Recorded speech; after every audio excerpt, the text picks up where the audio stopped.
Okay, my friends, it's getting close to bedtime, and I find myself in front of the fire this evening. It's a bit chilly outside where I am, and the house was starting to cool off, and the fire's just right now. Trusty brother Samuel at my feet, enjoying the fire with me. Tonight I want to tell you a bedtime story about language, I suppose.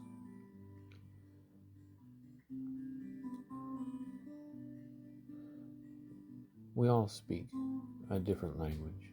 No two people speak the same language. Even close people who've spent many years together, they learn to speak a new language between them. But they each speak their own language. Language is tricky.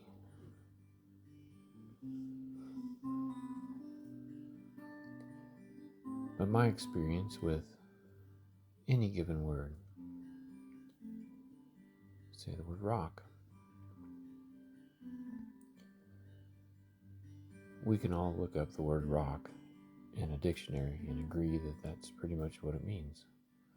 What the dictionary said, that's what a rock is. And that's important. In the human world, we need to be able to relay similar experiences through words. And so we have these agreements about what certain words mean.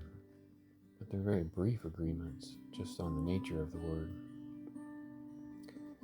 My 50 years of experience with the word rock may have led me to have a very different experience, a different perception of the word rock. Your however many years of experience on earth with the word rock has led you to feel a certain way about what the word rock means.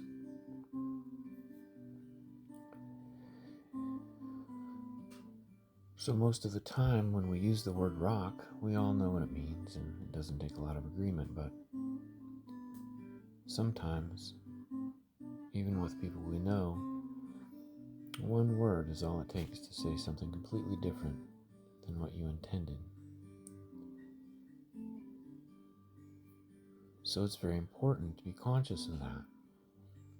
It seems as if someone heard a different word than you said. Check in. Hey, what did that mean to you? Because no two people speak the same language.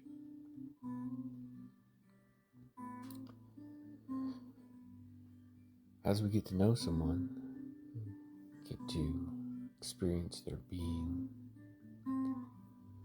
we learn to speak a language with them, because now we know what certain words and things mean to that person, even if it's very different than how we view or see words or that word or this or that concept. So it's a beautiful thing. We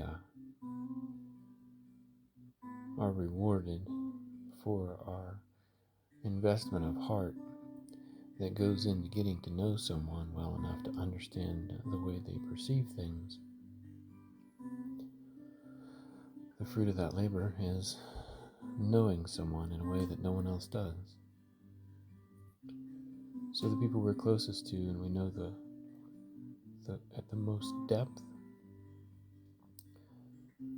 are those we come the closest to speaking a language with. And no matter how you look at it, we always learn to speak a language with them. My son and I speak a unique language that's based on our experiences together. His knowing of my perceptions, my knowing of his perceptions, and for him it's been his entire life. An entire lifetime learning a language that only he and I can speak. Isn't that beautiful? So I wanted to set the stage for a request. Something I've come to love a great deal in the past 2 years of my life is reading with a loved one. And when my kids were little, we did that at bedtime books. When they got older, even in their teens, we read different books, but we still had book time. But reading with someone you love dearly as a lover, in order to understand each other better, is not just a warm and wonderful way to spend time, but it's a beautiful way to weave your souls together and enjoy some of the same joys, and learn to speak a language that only the two of you know. So, any loved one that you might read with, there's no wrong way to do it. I like to read aloud, let her read aloud, and she lets me read aloud, and we might stop to talk about this or that. And in doing so, discussion leads to understanding, and understanding, I suppose, to language.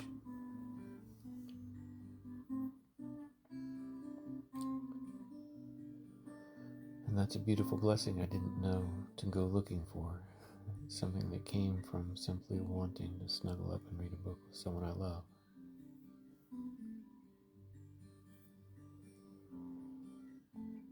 So then, therein lies my request. I hope that you, for me, even as just a favor because you think I might be onto something, set aside some time to comfortably read with someone you love. Read to them, let them read to you, hear them, and see the language the way they see it. Understand their perception, and learn a language with someone that only the two of you know.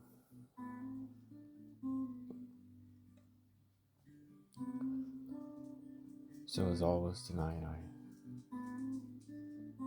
hope that wherever you are, and whatever's going on in your life, you're warm and safe and loved. And even if tonight you don't feel particularly loved or safe, please trust me when I tell you that a day will come when you do again. Good night.